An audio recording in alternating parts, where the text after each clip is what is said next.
no describinistis, que no quise mucho, pero bueno, son las especies que son. Y nada, estamos aquí presentando los dos libros que tiene la editorial Rádagas del conocido autor Roald Dahl. Roald Dahl yo creo que ya no necesita ninguna presentación, ¿no?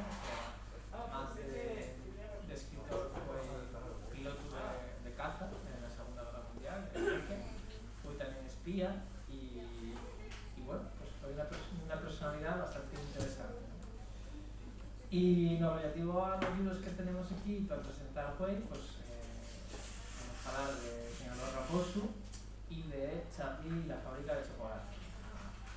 Charlie y la fábrica de chocolate hizo la torna Víctor, que también yo creo que tampoco es necesario que hablemos de Víctor, porque todos lo conocemos, sobre todo por traducida al castellano la Rexenta, que vaya xera que tiene que ser eso, ¿no? Y bueno, además de eso, pues tiene muchos otros tornes en bellas revistas. Y esta allí la primera torna que hizo para Ediciones Rádagas, no va a ser la última. Este año 2022 contamos con sacar Matilda, que sería el tercer título de esta colección. Y bueno, pues la idea nuestra es, si la perfección y buena, ir sacando todos los libros de Roald Dahl, y la idea es sacarlos todos al mismo precio, que son 15 euros, ¿no? Todos los libros de Roald Dahl. Para esta novela de Charlie y la fábrica de chocolate, que probablemente conozcáis por la adaptación de Tim Burton, hubo otra antes, pero bueno, Tim Burton es la más de recién. Tenemos un proyecto, si os fijáis, los libros casi todos tienen un plastiquín puesto, y eso quiere decir que puede ser que en ese libro lleva un billete dorado. Ahí en total 10, ya apareció por lo menos uno, que tengamos constancia nosotros. Y las personas que atopen un billete dorado dentro de los libros de Charlie y la fábrica de chocolate van a ganar un lote de productos de chocolate de la Cibeles, que estamos en colaboración con ellos, y si tienen entre 6 y 12 años, pues van a ganar también una visita a la fábrica de chocolate de la Cibeles, que no es tan buena como la de Charlie y la fábrica de chocolate, pero es muy guay, también es bastante interesante. No, que la vendes, no tengo productos, pero chocolate de la Cibeles es muy bueno, ¿no?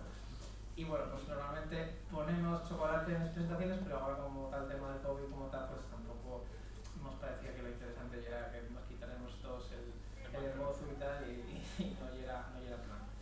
Entonces nada, sobre El Señor del Raposo, que es la que hice la torna, pues nada, deciros que también tiene una adaptación cinematográfica, una película de animación, Fantastic Mr. Fox en inglés, la película, si la queréis buscar por ahí pirata o lo que sea. Y no hemos dicho que lo miráis pirata, ¿eh?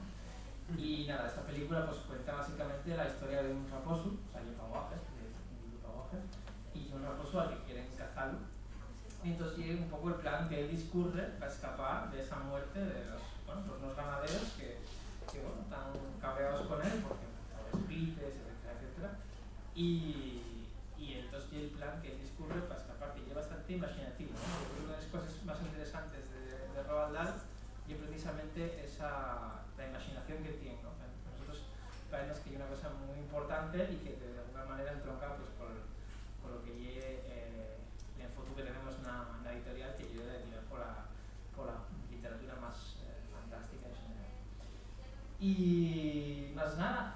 Sí, bueno, es importante destacar que el Señor del Raposo, las ilustraciones de Quentin Blake, que no hablamos de él. Quentin Blake es el ilustrador prácticamente oficial de Roald Dahl, que se lo he hecho en el testamento, ¿no? Sí. Que la obra suya tiene que estar ilustrada por este autor, y no muy amigos. Y de hecho, bueno, Quentin Blake ganó la medalla Kate Greenaway, ¿no? Y el caballero del Reino Unido. Y el caballero por mor del Sollabor como ilustrador. Entonces, bueno, en el caso de Charlie y la fábrica de chocolate, no son en blanco y negro, pero en El Señor de los Raposos son ilustraciones a color, sí, que la verdad que da mucho show. Y lo que decimos, efectivamente, como la idea es mantener para todos los libros el mismo precio, pues los que son muy grandes, obviamente, pues no se puede hacer a color, y los que son pequeños, pues aprovechamos que al ser más pequeño y es más viable hacerlos a color. Entonces, bueno, por eso las de Charlie no son a color, les de El Señor de los Raposos sí, y les de Matilda probablemente no sean. Porque hay muchas más más. Tiene muchas más, ¿no? El Señor de los Raposos tiene muchas más ilustraciones y un libro más ilustrado, más curto y más ilustrado que Aguajes Charlie. más pequeños. Eso, está orientado a un público más mozo que Charlie, que bueno, Charlie también está orientado a un público de 8 o 10 años, tampoco mucho más. ¿Qué quiso hablar de Charlie? A ver, pregúntame. Bueno, pues voy a hacer las preguntas habituales para los traductores. ¿Prestó-te traducir Charlie? En comparanza con otras traducciones que hiciste, o sea, ¿tú disfrutes más traducir un libro para aguajes o estás más cómodo traduciendo para gente adulta?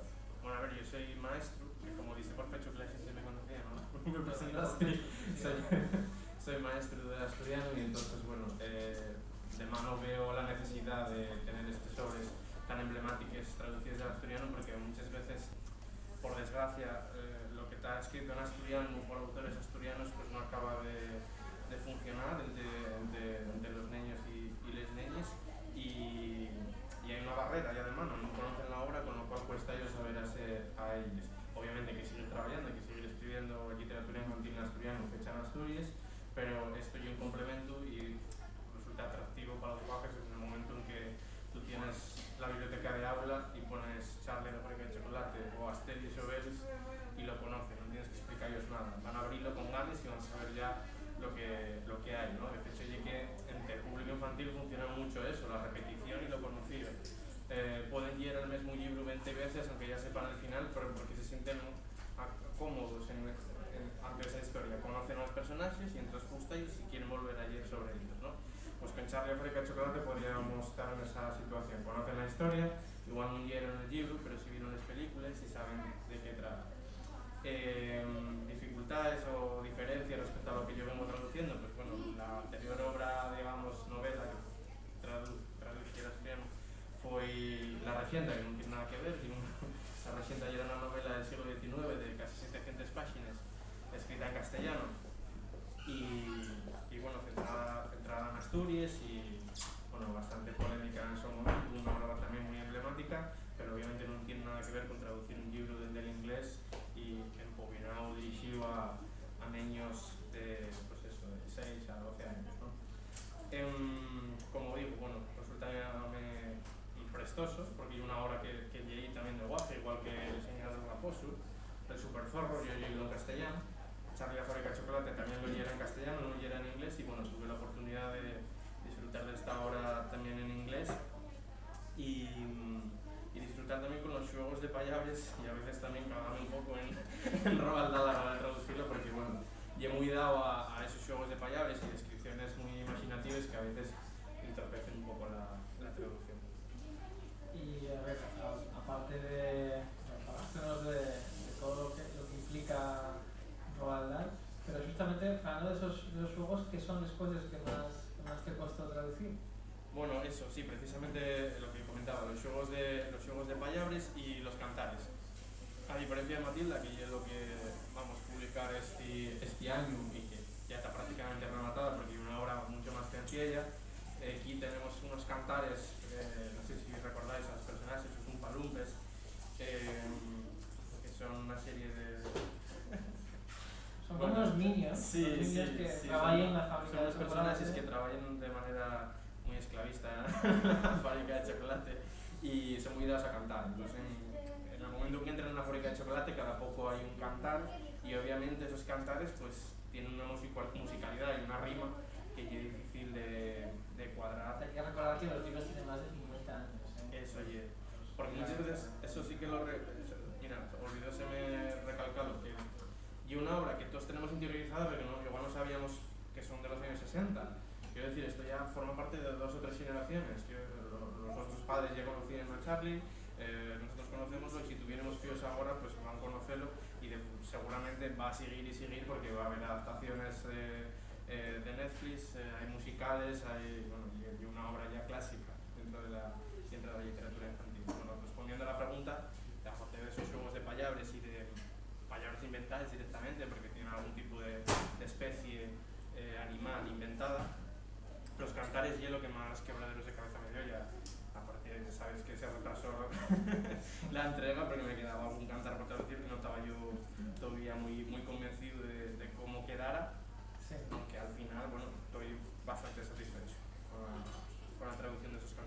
una de las cosas que más interesantes de estos libros, ¿no? Y es sobre todo para los colegios, ¿no? Muchos colegios pusieronse en contacto con nosotros y algunos pues pidieron los libros porque dicen que son unos libros muy interesantes para a la gente a la lectura de los Borges, ¿no?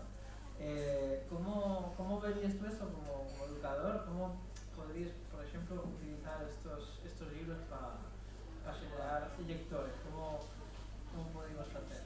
A ver, en los años 90, por parte de la Consellería de Cultura, hubo mucha inversión en libros infantiles y en colecciones completas.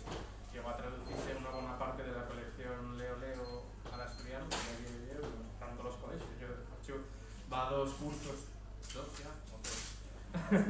dos o tres cursos estuve aquí en Mieres, en el Lleron Clarín, poniendo clase, y había una colección tremenda de libros que yo nunca viera.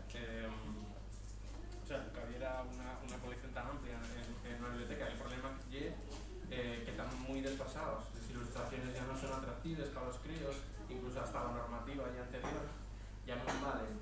La mayor parte además ya están muy desgastados por uso. Entonces sí creo que sería conveniente de alguna forma, claro, no hay perros nunca para nada, pues que los colegios invirtieran en renovar esas bibliotecas de aula y tener libros pues ya más atractivos, con unas ilustraciones curiosas, nuevos, como digo, que sean atractivos para los críos, porque al final entran pel bollo los libros muchas veces. Aquí en la librería tienes que saberlo, en el escaparate la portada es muy importante, puede hacer que un cliente entre o no entre, pues con lo cual sí es lo mismo, si no ellos llaman ya de mano la portada, o lo ve muy desgastado o muy roto, o a no ser que sea un libro al que tenga un cariño, porque pasa por ejemplo con Yunarín, no sé si a ti te tocó ya Yunarín. Yunarín lleva una obra muy emblemática también, de literatura anglosajona, sobre un perro, y y en este tipo de libros desplegables, entonces vas viendo dónde se esconde Yunarín y demás, pero son infantiles. Entonces esos libros sí que ellos tienen cariño, en que te han rotos, sé los 1000 veces, más úñelos, y todavía suelen un poco con ellos y tienlos, ¿no? Pero vamos, que yo creo que sí, que hace falta una renovación de bibliotecas y en este caso Roald Dahl o otro tipo de autores conocidos como lo que falaban los Asterix y Obelix, pues podrían funcionar.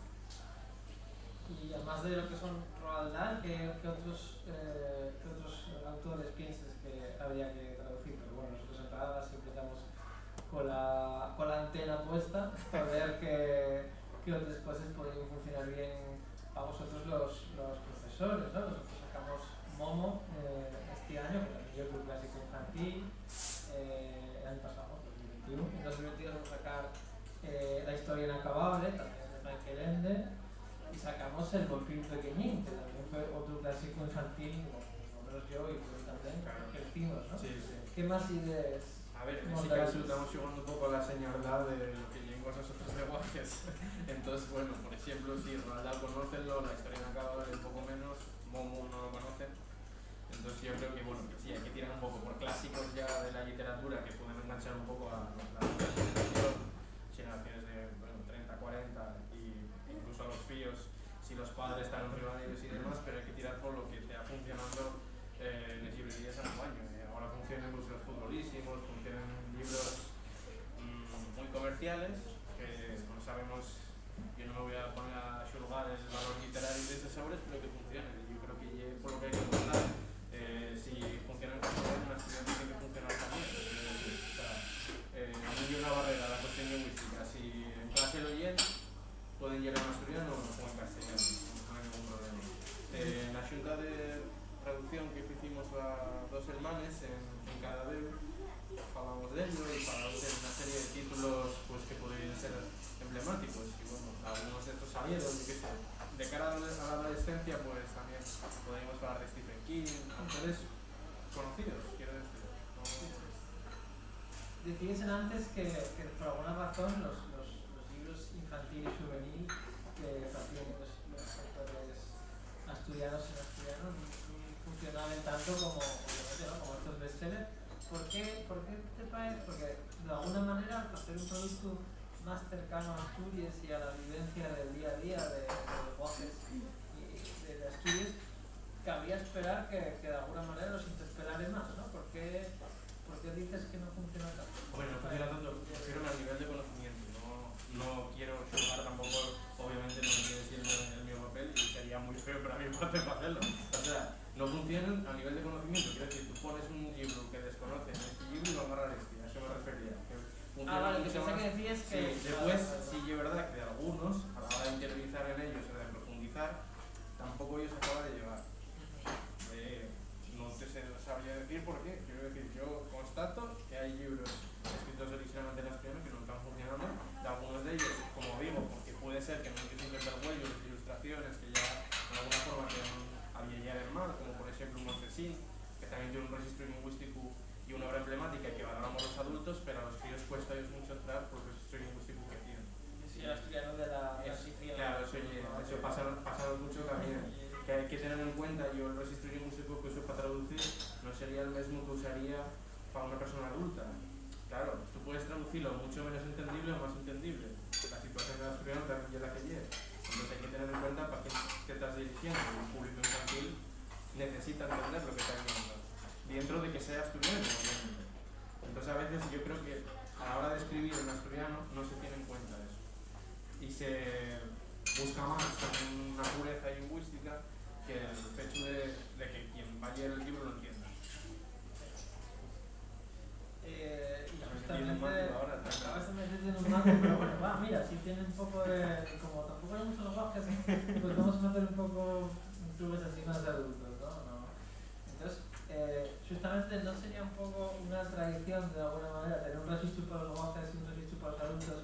No hay de alguna manera una claudicación, ¿no? Como que ya perdimos un vocabulario que igual conocíamos los nuestros, pero ya los tíos nuestros ya va a ser difícil que lo conozcan y entonces llegamos un poco por perdidos, aquí un poco derrotista, digo un poco, un poco, ¿eh? No, a ver, derrotismo no, siendo asturiano, quiero decir que el registro lingüístico sí. es dentro de la norma y dentro de lo que aparece en el diccionario. O sea, eso yo creo que no hay cuestión. Simplemente creo que hay que facilitar la cuestión, este será es, pero eso yo que sepa en castellano también. O sea, el registro lingüístico adaptado al público, eso se hace también en castellano, no tiene nada que ver con asturiano no. Simplemente quiero decir que si hay dos palabras y unas sabes que va a generar conflicto porque sea más difícil que la tengan interiorizada, yo usaría la más cercana a ellos. Y me parece ocasión, no me parece algo tan extraño. Pero cuando estamos hablando de un idioma que está contaminado por castellano, Está a veces lo más influenciado. contaminado también, pues. A veces lo más cercano, pues igual tiene menos asturiano. Los neologismos ya sabemos cómo son. Otra manera, estás traduciendo Matilda. Sí. ¿Qué nos puedes adelantar de ese libro? Bueno, como dije, lleva una obra mucho más sencilla de traducir, no tiene, sigue teniendo algún juego de palabras, pero bueno, no tiene cantares. Y una obra, aunque más extensa, y una obra que me está resultando mucho más sencilla y también me está prestándome el llamo de traducción. No me preguntaste por qué es este libro. Bueno, pues estamos con una... ¿Y qué tal los días de Gulliver? Préstate. Bueno, ese es de Gulliver también, eso va a ser un inglés de la domina, préstate. Va a ser un mateo tremendo porque en ese caso sería lo más cercano a lo que lleva Resenda, ¿no? Una obra pues, del siglo XVIII en inglés y bastante extensa y complicada y con tres connotaciones. ¿Arrepiéntete? No me arrepiento, pero bueno, está dándome bastante. Bueno, y ya, es una buena duda porque... Uy, yo siempre tengo dudas. Sí. ¿Pillaste? Pues vete pensando, porque ya me decepcionaría si tienes una entruga. Y eres Mr. Entruga. Mr. Entruga. Vale, no sé qué lugar. Le echamos dos sin para allá. Yo también me interesaba por la literatura infantil. Ya. Pilla por allá. Ya voy, ya. No te ofreces nada. No estás en esa parte. Ni modo de Pero pensar. si tienes 18 años.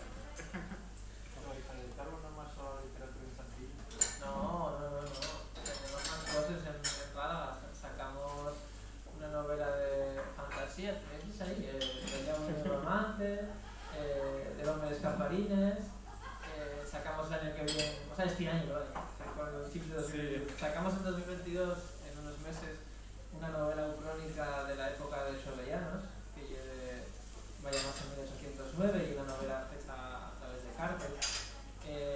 Tenemos pensado también sacar este año la traducción de Conan el Bárbaro, que también yo Por curiosidad, como pusisteis el nombre ese a la editorial, ¿traduciréis alguna vez El Señor de los Anillos? Yo ya lo hice, estoy en ello, pero para otra editorial. Precisamente porque a mí me gustan mucho Señor de los Anillos, y por eso que escogí ese nombre para ¿Y el Silmarillion? El Silmarillion no me gusta, el ¿no? Silmarillion para ti. Silmarillion no me gusta, no ¿A me quién le gusta. gusta el Silmarillion? A mí me gusta de toda la vida. ¿No? Tienes la y luego te la enseño, Laura. Sí, o sea, vamos a sacar también cosas en castellano. Este año hay otra novela que se llama Un roble azul de un chaval de Xixón que tiene en castellano y que va a dar luz a lo del año. A ver, igual no explicaste el trasfondo de la editorial, Vale. el guía de Shen, Tenemos una editorial de fantasía, ciencia ficción y terror. Y también tenemos una línea infantil y juvenil que viene de principalmente en asturiano, pero no solo. O sea, queremos un poco también sacar cosas pues, de autores asturianos de esos temas pues, en castellano también, o de esos temas pues, incluso de, pues, en gallego o en catalán, ¿por qué no? O sea, sí que gustaríamos un poco ser así por aspirar, ¿no? Por soñar y de barrio, ¿no? Pues soñaríamos un poco con ser ese referente de fantasía para todas las literaturas españoles que no sean la castellana. Un poco la ambición. Una ambición muy grande, pero bueno, de momento empezamos por Asturias y como no hay más, pues ya estamos aquí. ¿Estamos para ir tirando por lo menos? No, esto no da planes para vivir, no, la verdad que no. Y además un proyecto cultural y una cosa que hacemos un poco pues, bueno, por interés literario, por compromiso para el idioma y tal, pero no, la verdad que no como rentable no. O sea, no perdemos perras, eso sí, ¿eh? O sea, es verdad que perras no les perdemos, pero no da para vivir de ello. Ni de milionista. Ya me lo digo. Bueno, ¿Más fuerte? No sé. Pues nada, dejamos aquí. gracias por venir.